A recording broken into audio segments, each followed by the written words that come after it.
सादर प्रणाम मित्रों।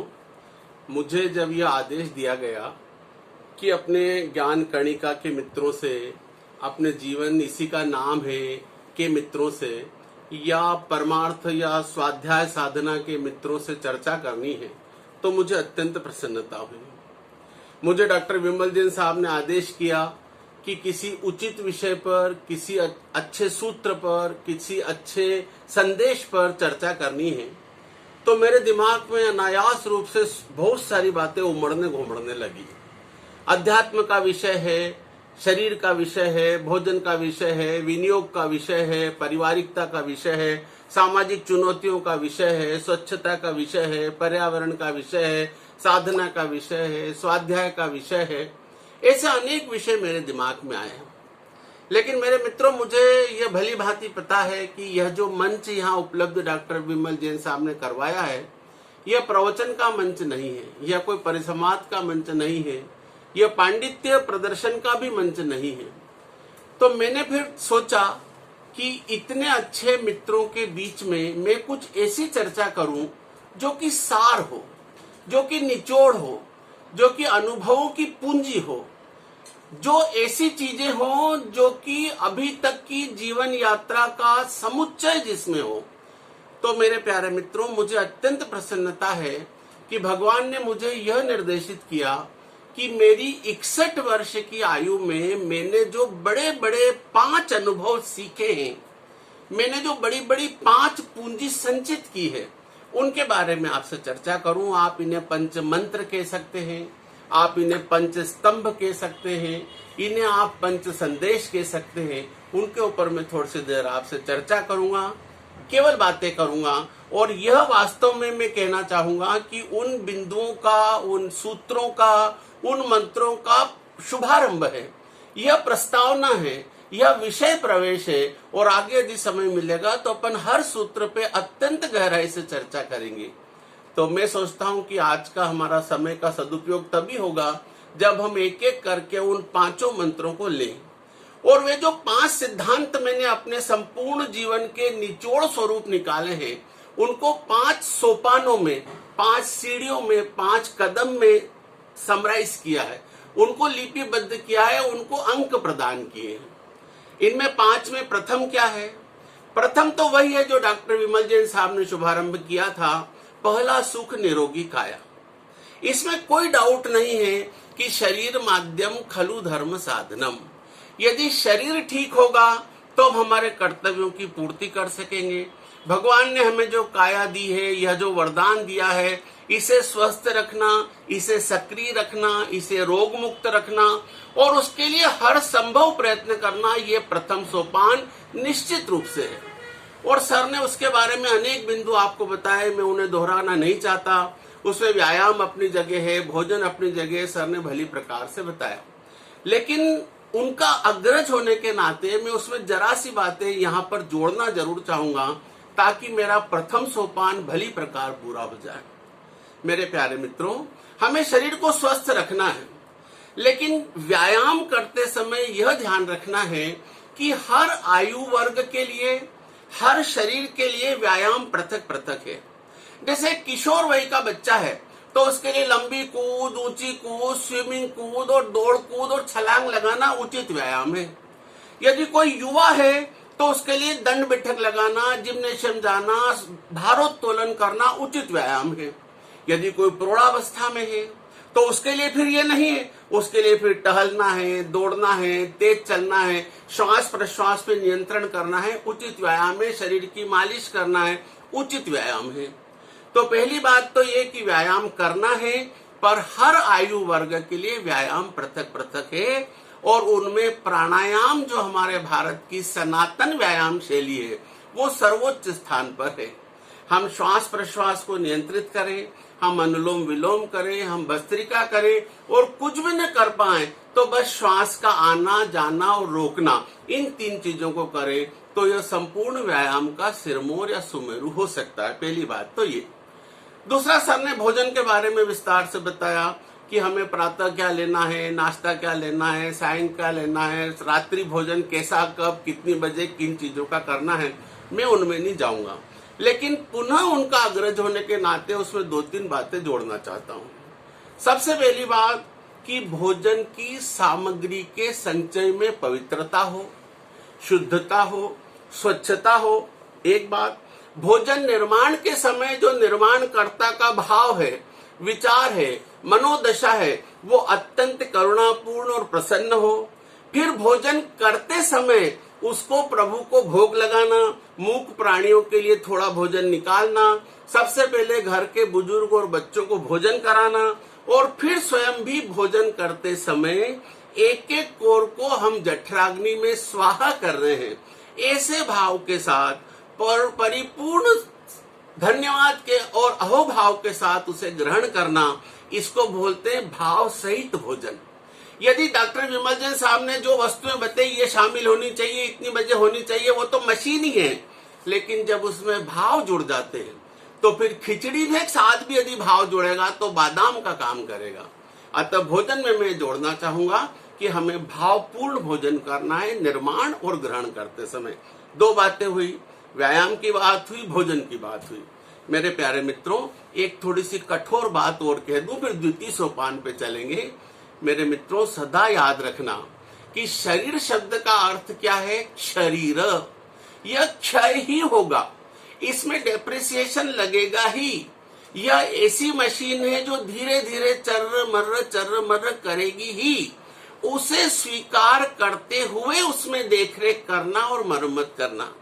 आज से 30 साल पहले मेरे घुटने नहीं दुखते थे, दाढ़ नहीं दुखती थी, आंखें ठीक थी और बाल भी सफेद नहीं थे, लेकिन अब धीरे धीरे वो होना स्वाभाविक प्रक्रिया है। जिस प्रकार से हिमालय पर ठंड के दिनों में बर्फ जमती है, ऐसे ही हमारे शरीर में भी उम्र बढ़ने के साथ साथ रोग और व्यवस्थाओं के बर्फ भी जमती है।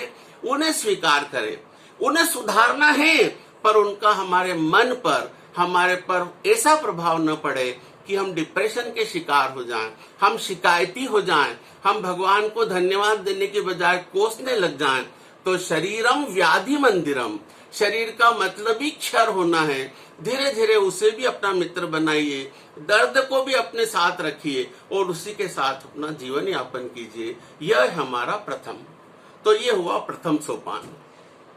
अब द्वितीय सोपान देखो मित्रों, शरीर के बाद आता है, जैसे अच्छा भोजन किया है, अच्छे भाव से किया है, तो फिर उससे बनता है मन।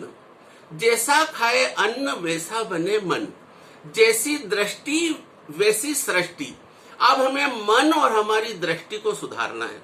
आप खूब व्यायाम करते हैं, खूब अच्छा भोजन करते हैं, नियम से रहते हैं, लेकिन मन में कटुता है, मन में निंदा है, मन में संकीर्णता है, मन में स्वार्थ साधना है, मन में अहंकार है, मन में गर्व है, मन में स्वयं की सेवा, स्वयं की स्वार्थ साधना की भाव है, तो फिर कभी भी हम उच्च स्थान पर नहीं पहुंच सकते। उदारता, करुणा, परोपकार, दया, ममता, सबके प्रति करुणा का भाव और सहनशीलता, जिसे हमारे शास्त्रों में तितिक्षा कहा गया है, ये मन में रखें। उसको बोलेंगे आंतरिक स्वास्थ्य। मन में सबके प्रति उदारता का भाव हो, सर्वे भवन्तु सुखिना की भावना हो। तो दूसरा सोपान में आंतरिक गुणों को दूंगा। इनमें बहुत विस्तार की आवश्यकता है, लेकिन समय के अभाव में मैं केवल स्पर्श करते हुए आगे बढ़ रहा हूं। पुनः समझे, सबसे पहला उत्तम शारीरिक स्वास्थ्य, उससे निकलता है उत्तम आंतरिक स्वास्थ्य। जब ये 2 हो जाते हैं तो उसके बाद आता है उत्तम पारिवारिक ताना बाना। हमें कोरोना काल ने सिखा दिया है कि परिवार का अत्यंत महत्वपूर्ण स्थान है।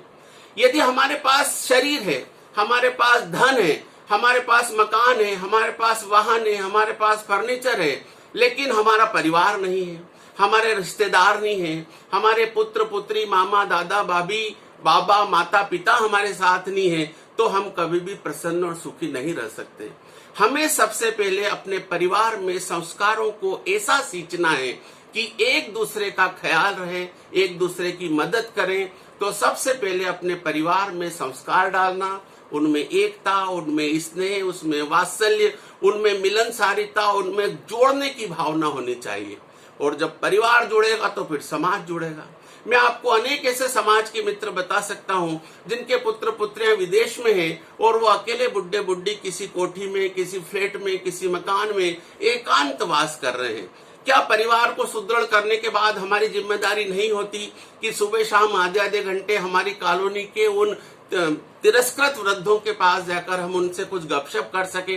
केवल मात्र एक उदाहरण है, लेकिन परिवार की मजबूती के बाद समाज की मजबूती, और समाज की मजबूती के बाद राष्ट्र की मजबूती, और जब राष्ट्र मजबूत होगा तो ब्रह्मांड की मजबूती। तो तीसरे कदम पे है पारिवारिक ताने बाने का मजबूत होना।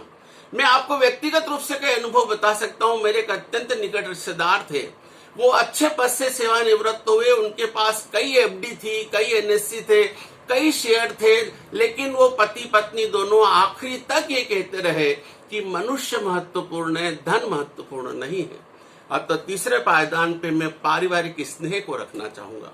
तो पहला शरीर, पहला सुख निरोगी काया, दूसरा आंतरिक बल, तीसरा पारिवारिक ताना बाना। चौथे पायदान पे मित्रों मैंने रखा है धन को। आप उसे वित्त कहें, आप उसे पैसे कहें, आप उसे कैश कहें, आप उसे पूंजी कहें, आप उसे संपत्ति कहें। हमारे यहाँ कहा गया है कि दारिद्र दोषो गुण राशि नाशी। दरिद्रता अभिशाप है, और मनी मेक्स द मेयर गो, और यस्यार्थस तस्य मित्राणि यस्यार्थस तस्य बांधवा। जिसके पास धन है वही सुखी है, ऐसा कहा है। अतः बहुत आवश्यक है कि हम परम पुरुषार्थ करके धनोपार्जन करें। लेकिन खबरदार, हमारे शास्त्रों ने कहा है कि धन प्राप्त करने का साधन पवित्र होना चाहिए। अन्यायोपार्जितम द्रव्यम 10 वर्षाणि तिष्ठति। अन्याय से यदि आपके घर में 25 पैसे भी आए हैं तो वह आपके संपूर्ण धन के नष्ट करने का कारण बनेगा। तो धन एकत्रित करना है पवित्र साधनों से, पहली बात।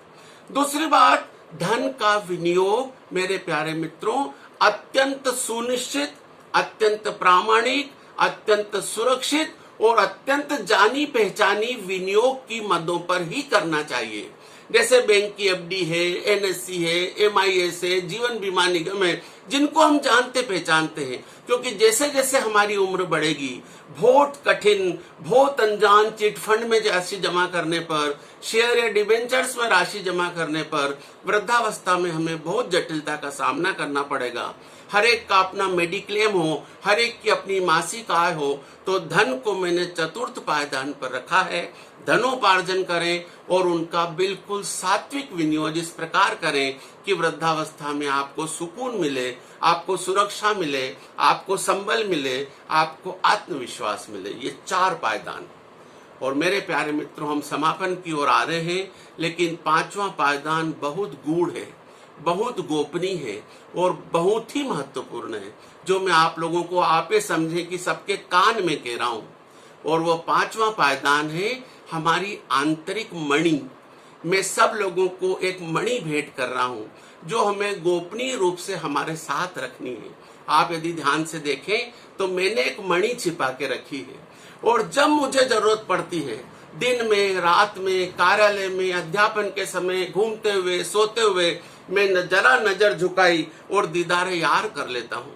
तो अपने ठाकुर जी के प्रति, अपने आराध्य के प्रति, अपने मंत्र के प्रति, अपने गुरु के प्रति, अपने शास्त्र के प्रति ऐसी परम श्रद्धा हो कि वो हर पल आपके साथ है। कोई एक मंत्र रखिए, कोई एक मन में भाव रखिए, जिससे आपको लगे कि आप अकेले नहीं है, उस परम शक्ति का आपको साथ मिला हुआ है। गोस्वामी तुलसीदास जी ने कहा कि राम नाम मणि दीप धरु जीह देहरी द्वार, तुलसी भीतर बारहु जो चाहत उजियार। हमारे इस द्वार पर भगवान राम की मणि रखनी है। और हनुमान जी के बारे में भी कहा कि मेली मुद्रिका मुख माही जलधि लांगी गए अचरज नाई। उन्होंने नाम राम की, राम नाम की मणि को मुख में रखा और समुद्र के सागर को भी वो पार कर गए।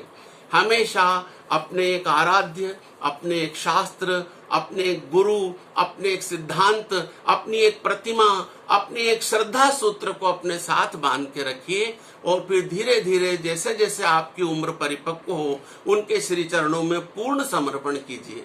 उनकी हर निर्णय को मानिए, उनकी लीला में भी प्रसाद और आशीर्वाद समझिए। बस इसको ध्यान रखिए, ये बहुत गूढ़ है और जिसके पास ये मंत्र है वो सर्वाधिक अमीर है और जिसके पास ये अंतर शक्ति नहीं है मैं उसको पैसे वाला होने पर भी दरिद्र कहूंगा। इस प्रकार मेरे प्यारे मित्रों 5 पायदान हुए। पहला सुख निरोगी काया, पहला पायदान। दूसरा पायदान हमारे आंतरिक गुण, human attributes, human values of our self, own our self. तीसरा हमारी पारिवारिक ताना बाना। चौथा हमारे धन का सदुपयोग और उपार्जन। और 5वें नंबर पर हमारी आंतरिक श्रद्धा, आंतरिक मंत्र, आंतरिक स्वाध्याय और आंतरिक पूजा पद्धति। इन 5 पायदानों को जीवन में रखिए। ये मेरे 61 वर्ष के जीवन का कुल निचोड़ है। यदि मुझे अवसर मिलेगा तो एक एक पायदान पे बहुत शांति से, बहुत खुले मन से वार्तालाप करने के लिए मैं सदैव तत्पर रहूंगा। प्रभु आप सबका कल्याण करे। बस यही कहूंगा कि सर्वे भवन्तु सुखिनः, सर्वे सन्तु निरामयाः, सर्वे भद्राणि पश्यन्तु, मां कश्चित् दुःख भाग् भवेत्। जय श्री कृष्ण।